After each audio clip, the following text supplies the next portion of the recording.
तो मैं आर्यरिबल आज आप लोगों के बीच बहुत ही ज़बरदस्त रोस्ट वीडियो बनाने आए हैं। तो आज का वीडियो बहुत ही स्पेशल वीडियो है, वो भी super duper singer Khesari Lal Yadav ji के होली स्पेशल सॉन्ग। तो ये वीडियो शुरू से लास्ट तक आप लोग जरूर देखें। होली हमर साथ गइल बा, हमरो करेजा गद गद भइल बा। अब की होली हमरो सद गइल बा, हमरो करेजा गद गद भइल बा। काहे भौजी ऐसन का बात हो गइल जो करेजा गद गद हो गइल हो?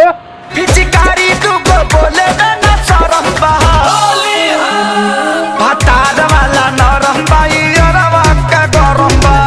भतार वाला नरम बा यरवा के गरम बा। ऐसन कैसन पता चल रही है भौजी कि भतार के नरम बा और यरवा के गरम बा? तनी हमरा के खुल के डिटेल में बताई। पियावा के डालल तो कुछ ना बुझाइल, जिया छछनाइल। जिया के डालल तो कुछ ना बुझाइल, जिया छनछनाइल।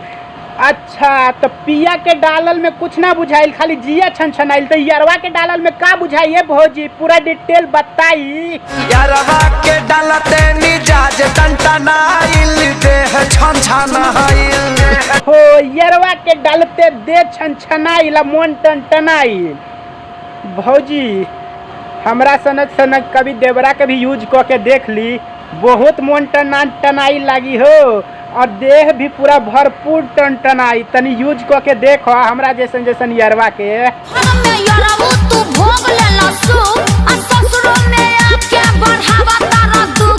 भौजी हमरा के तो मन नहीं खे लागत तो का करी, ससुरो में आके तो होली रंग लगाई न। चश्मा वाला दिलवा के कारी के ले जाला, सोया चश्मा वाला। बात बोले ली नहीं भौजी कि हमरा के बर्दाश्त नहीं खे होता। भाई लोग तू ही बताओ हमरा के, बताई जनी रहुआ कि दिलवा काट के लेके भागल यरवा चश्मा वाला, बिना दिल के भौजी जिंदा कैसे बानी? ई बात हमरा के बताई तनी रहुआ तो खुल के।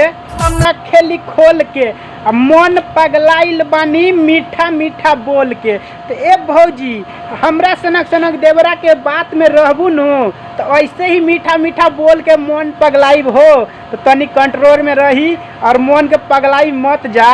हेलो फ्रेंड्स, तो अगर आज का वीडियो आप लोगों को अच्छा लगा होगा तो हमारे वीडियो को लाइक कमेंट शेयर जरूर कीजिए। और हाँ, अगर हमारे चैनल पे आप नए आए तो हमारे चैनल को सब्सक्राइब करें और बेल आइकन को जरूर दबाएं।